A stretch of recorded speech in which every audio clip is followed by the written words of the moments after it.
these four storylines or genres, ano ba yung mga genre or can be storyline na gusto nyo pang i-explore in the future? Horror. Same. Gusto ko po horror and siguro isa pang drama.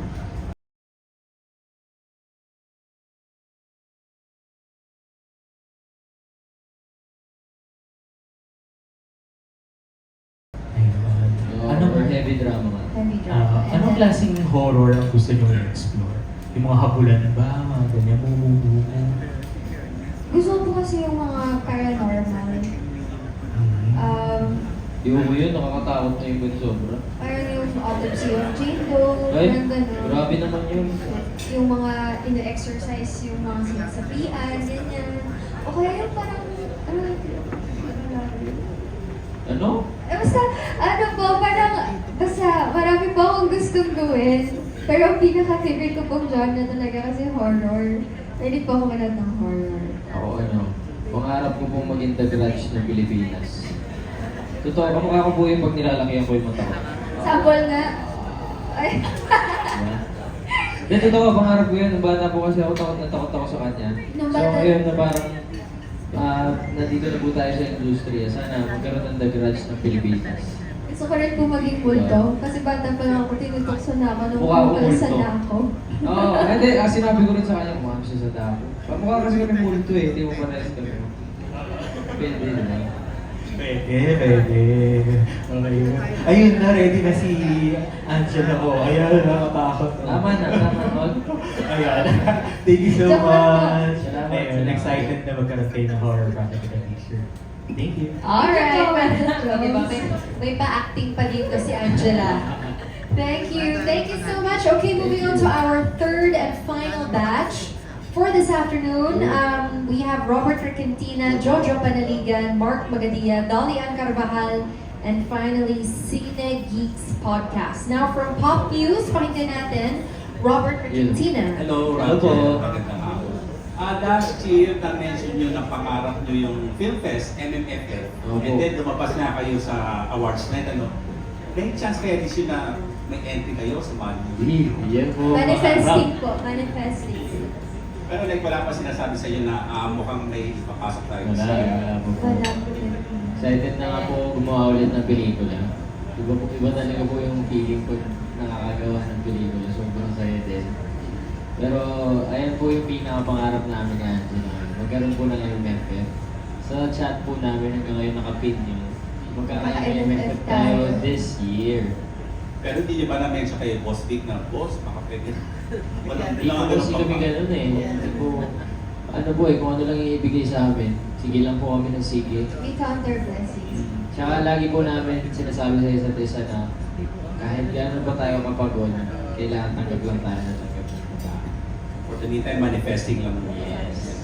Thank you and congratulations. Salamat po. Thank you po.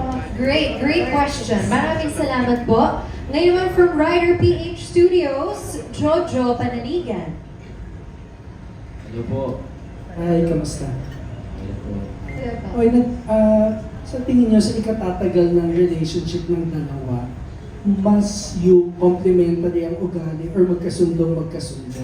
Tapos, ang sundot na tanong ko doon, kasi sinabi nyo kanina, di ba, nung simula, nagkakaroon kayo ng differences.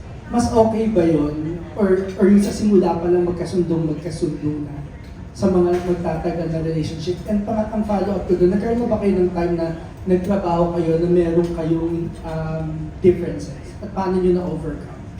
Sa totoo lang po, feeling ko mas okay rin po talaga na we're open about each other's differences, kung ano po yung hindi okay sa amin. Para in the long run, alam na po namin kung paano pakisamahan yung isa't isa. And yes po, ito po yung usapan namin. Kahit anong mangyari, magtatrabaho po kami. Kahit hindi po kami pati minsan, hindi po ma-notice. Wala Kasi- madadamay. So, nangyari? Opo. Yes po, hindi po namin dinideny kasi we're humans, of Normal course. Normal naman po yun eh. Mas okay nga po na mas nag-aaway kasi that means you care. Yes. Kasi if wala kang pakialam, hindi ka maapektuhan. Pero we show that we care kasi affected kami. Saka kada away po namin, kailangan inaayos namin. Kailangan inaamin kung may mali ka. Saka yung away namin, dapat natututo ka. Hindi ulit-ulit. Paano niyo na-overcome? Ang away, O especially pag sasalang na, tapos kailangan niyo pag mag-usap. talaga wala kami choice, na hindi talaga kami nag-uusap, hindi talaga kami nagpapansin, hindi pwede madamay yan. Hindi po pwedeng madama yung work po namin. Kasi yun po yung goal namin eh. Makamit po yung pangarap namin. And we don't wanna be in the way. Sabihin mo yun. Meron nga po kami, yung last scene namin sa STP, yung kissing scene namin. Maghapon po kami hindi nag-uusap na, pero ganun po yung kinalabasan ng kissing scene namin. Wow. Yun po. Pag work po, work. Work. Walang feelings. Work. Opo. Wala kayong nilalapitan para tulungan kayong magkaayos. Wala. Wala. Kayo Alam mismo. po namin sa sarili namin kung nagkakamali kami at kung ano po yung dapat namin ayusin. Ayaw po namin makadami ng ibang tao. Because the tendency is, if you tell your side to one person, paano yung side? Oo. Magiging ano siya, parang Lalo lang kami magka-prejudice siya. magkakaaway. Opo. Mas okay na we keep it to ourselves. Tapos, pag-uusapan naman namin kapag ready na kami. So, walang naglaga. Kami lang. Thanks, Thank you po. Thank you po. Alright, thank you. Thank you for that.